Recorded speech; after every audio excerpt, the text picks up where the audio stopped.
In Bolivia, indigenous and social organizations demonstrated in support of the administration of President Luis Arce while rejecting the destabilizing attempts of the right-wing sectors. The World Health Organization recorded an increase of more than 35% in the number of deaths due to COVID-19 during the last 4 weeks. 2 power units of the Zaporizhya nuclear power plant were shut down after shelling by Ukrainian forces. From the headquarters of Telesur English in Havana, Cuba, this is From the South. I'm your anchor, Gladys Quesada, and these are the news. In Bolivia, indigenous and social organizations demonstrated in support of the administration of President Luis Arce while rejecting the destabilizing attempts of the right-wing sectors. The mobilization, called March in Defense of Democracy and the Economic Reconstruction, took place in the city of La Paz and was led by the head of the state and the Vice President W.H.O. The call was promoted by more than 100 social organizations in rejection of the various attempts of destabilization promoted by the opposition and in support of the national government. In this context, the Bolivian president asserted that the opposition sectors are not in favor of the fact that the country is led by a popular government.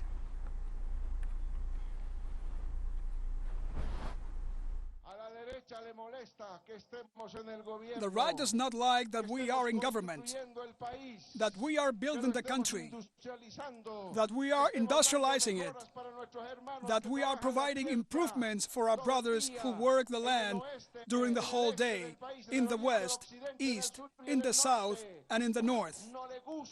They don't like that we are improving the quality of life, education. They don't like that we have taught them how to manage and demonstrate how to manage health for the Bolivian people. The Bolivian head of state denounced that the sectors of the right wing are using old tactics to provoke a new coup d'etat in the nation. The right, brothers and sisters, when democracy is no longer of any use to them, they try the coup. They try to use the old tricks again. But the Bolivian people, as today, know those old tricks. And from here, with you, we're going to tell the right that the coup plotters will not pass, brothers and sisters. President Arce also asserted that the people will not allow another coup d'etat to take place in the country. And brothers and sisters, the people will not let themselves be surprised. The people know the consequences of being under a right-wing and coup government. We have suffered it, and our Gilata said it a few minutes ago. Not only imprisonment, but death for the Bolivian people, and we will never allow another coup over our dead bodies, sisters and brothers. The government of Colombia announced the suspension of the bombings against illegal armed groups that include minors.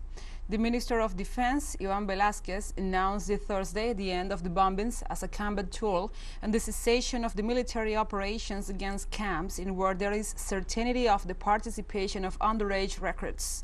Velázquez indicated that life should be privilege over death, pointing out that the recruited minors are also victims. Both critics and defenders of this measure agree on the need to strengthen military intelligence, which will allow for adequate decisions to be made to prosecute criminality and protect vulnerable populations. Colombian President Gustavo Petro announced a new extradition agreement proposal with the United States as he delivered a joint briefing with the Spanish Prime Minister Pedro Sánchez. President Petro said narco-traffickers should abide to negotiations with the Colombian government or otherwise will be extradited to the U.S. Those who had reached a negotiation for better judicial terms in their sentence but relapsing into drug trafficking will be extradited and will not be able to renegotiate their sentences with the U.S. government. The proposed agreement was discussed in a meeting with the top anti-narcotics U.S. delegation aimed at boosting efforts in giving opportunities for farmers and abandoning growing coca leaves.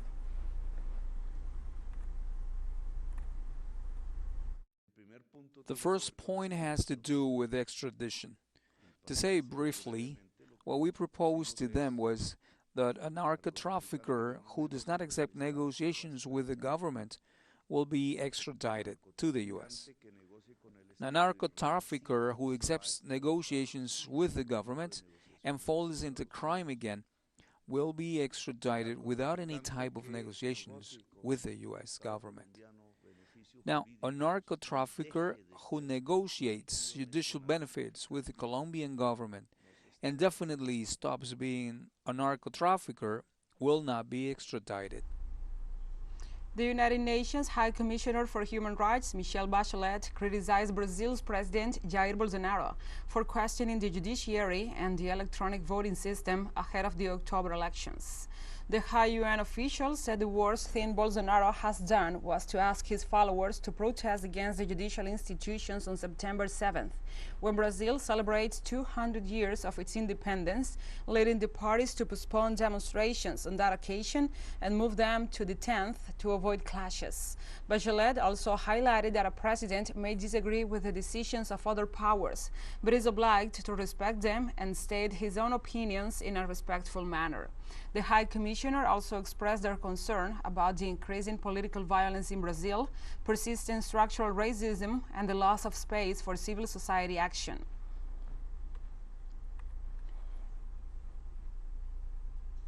But I think that President Bolsonaro has intensified his attacks on the judiciary and the electronic voting system, including during a meeting with ambassadors in July, which sparked strong reactions, as you know. And what I think is more concerning is that the president has called his supporters to protest against judicial institutions on 7th of September, the day of the 200 years anniversary of Brazil's independence. We'll take a short break now. Join us again after this.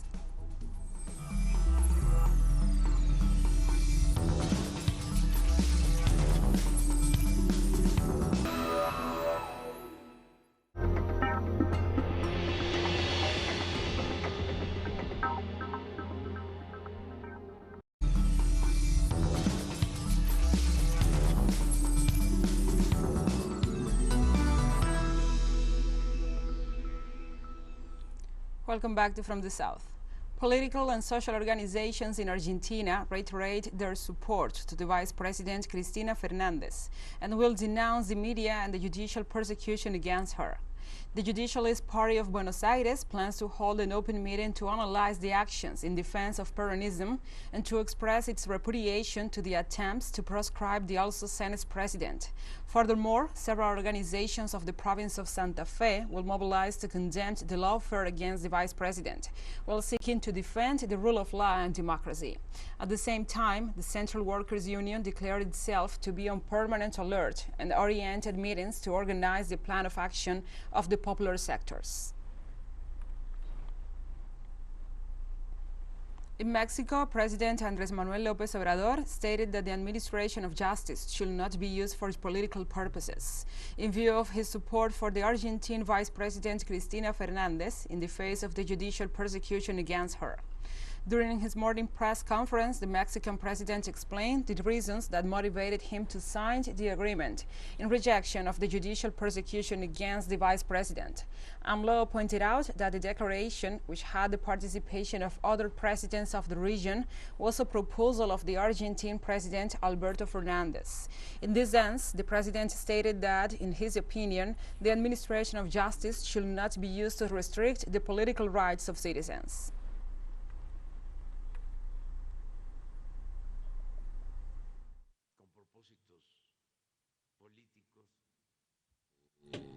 I believe that the justice system should not be used for political purposes, that no one who wants to participate in politics should be prevented from being a candidate just because an alleged crime is fabricated. This is similar to what they tried to do to disqualify me. The president of Venezuela, Nicolás Maduro Moros, called on the people to maintain a fighting spirit after the unjustified increase of the so-called parallel dollar in the nation. The Venezuelan president pointed out that certain sectors were trying to disrupt the economic recovery of the country, using again the parallel dollar mechanism to destabilize the national finances. Maduro called on the people not to support the prices of the parallel dollar, stressing that there is a legal and fixed foreign exchange market governed by the rates of the Central Bank of Venezuela.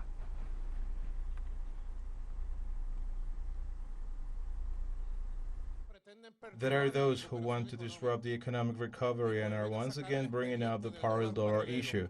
I ask the people to keep their eyes wide open. I ask the merchants for maximum awareness. And I ask the people for a fighting spirit and not to let themselves be robbed with the parallel dollar. There is a legal market dollar. There is a dollar of Central Bank of Venezuela. It is a legal dollar and it is a market dollar. It is not a fixed dollar. They'll try to fool someone else.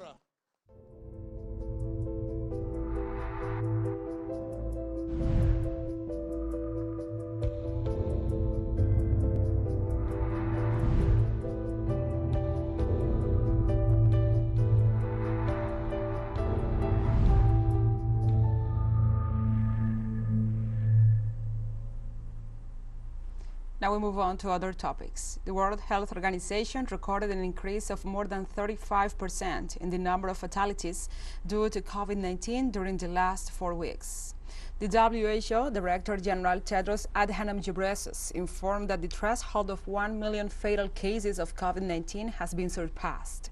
Adhanom detailed that last August 17th, at least 15,000 people in the world had died of the disease. He also stressed that 1/3 of the world has not yet been vaccinated against the disease, including 2/3 of the healthcare workers and 3/4 of the elderly population in the low-income countries.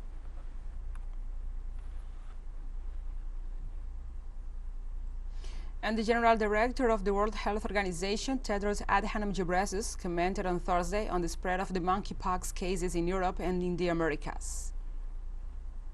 Early stages of the outbreak, most reported cases were in Europe, with a smaller proportion in the Americas.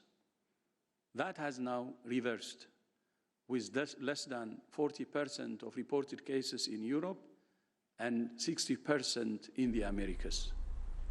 We move on to other topics. Algeria welcomed the French leader Emmanuel Macron, but denied a visa to the chief rabbi of France in rejection of all forms of normalization with the Zionist entity.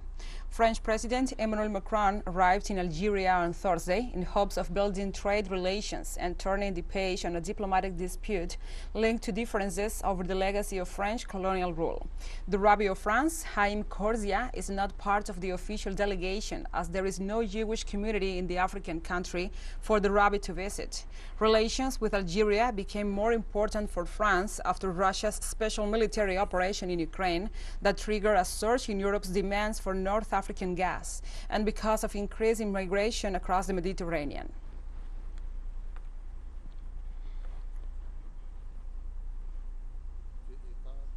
And TeleSUR will dedicate its coverage of the Football World Cup Qatar 2022 to the figure of Diego Armando Maradona, who accompanied our crew in the last 2 World Cups. With the football star, we also tour our continent with the show The Sur da Viajero. We want this tribute to have its own music.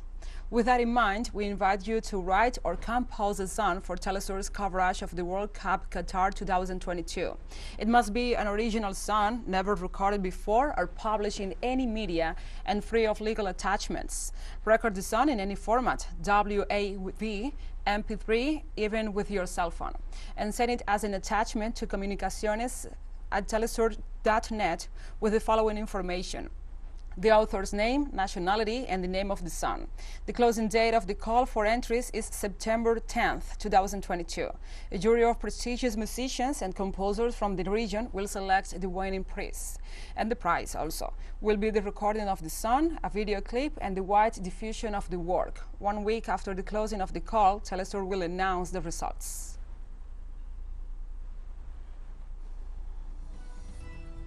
And we have more news coming up after a final short break, so stay with us.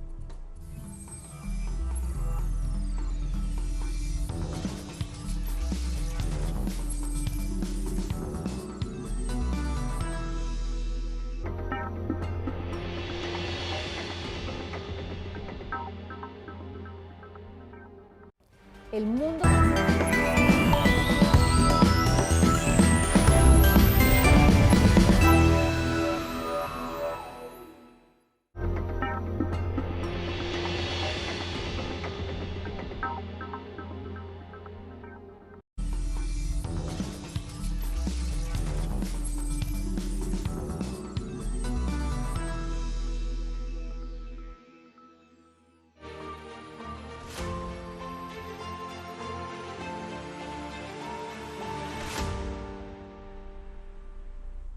Welcome back to From the South. 2 power units of the Zaporizhya nuclear power plant were shut down after shelling by Ukrainian forces. Authorities reported that the grid disconnection is the result of an automation failure caused by a fire near a high-voltage line in the city of Energoda. They noted that the work is underway to bring all the phases back online. At the moment, power supply has been restored to all towns and the districts of the Zaporizhya region. Officials also said that the plant is under the security of the Russian forces as part of the special operation in the Donbas. And Chief Spokesperson Igor Knashenkov also said that the Ukrainian military continued shelling of the Zaporizhya nuclear power plant from positions located on the opposite bank of the Kharkova Reservoir.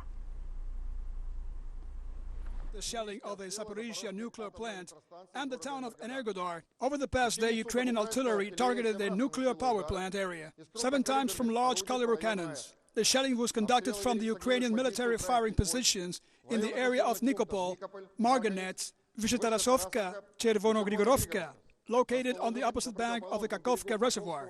The enemy's fire units were suppressed by return fire by the Russian Armed Forces artillery. And we remain on topic. The Russian President Vladimir Putin issued a decree on Thursday to increase the number of army troops by 137,000 to a total of 1.15 million amid Moscow's special military operation in Ukraine. The decree will take effect as of January 1st, 2023, and the ranks increase will rely heavily on volunteers instead of draftees. The Kremlin has said that only volunteer contract soldiers take part in the special military operation in Ukraine, rejecting claims that it was pondering a mobilization. As one Russian military analyst put it, given the complexity of military equipment requiring at least 3 years of training, a draft will not help.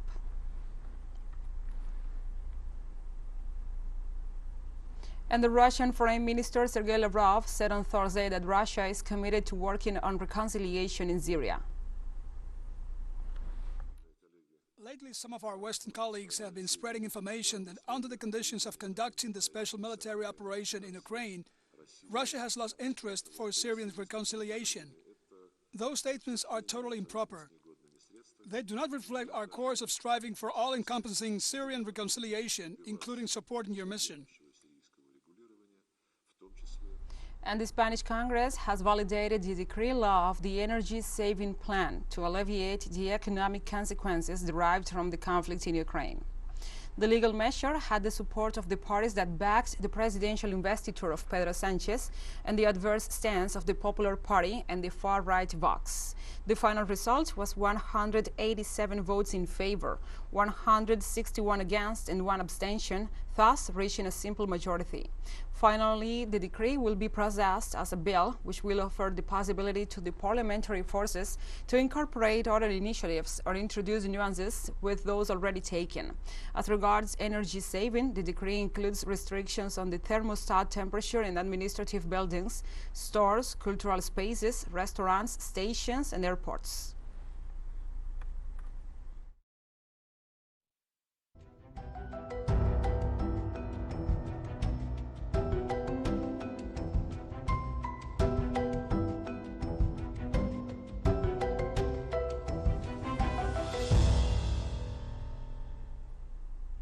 Now we move on to other topics. In China, the typhoon Maon made landfall on Thursday in the southern province of Guangdong with winds of 118 kilometers per hour.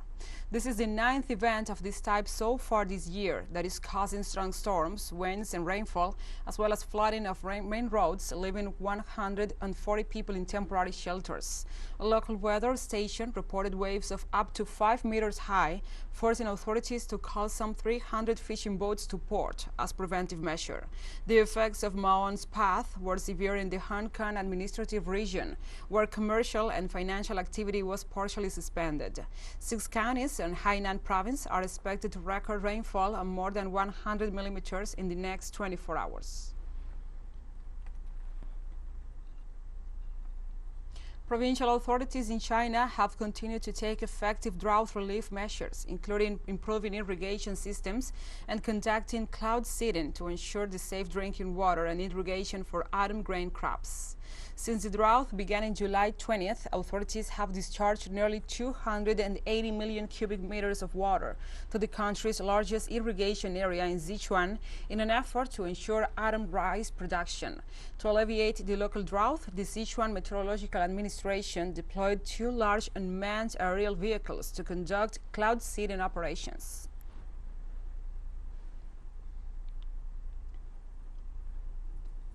And we have come to the end of this news brief.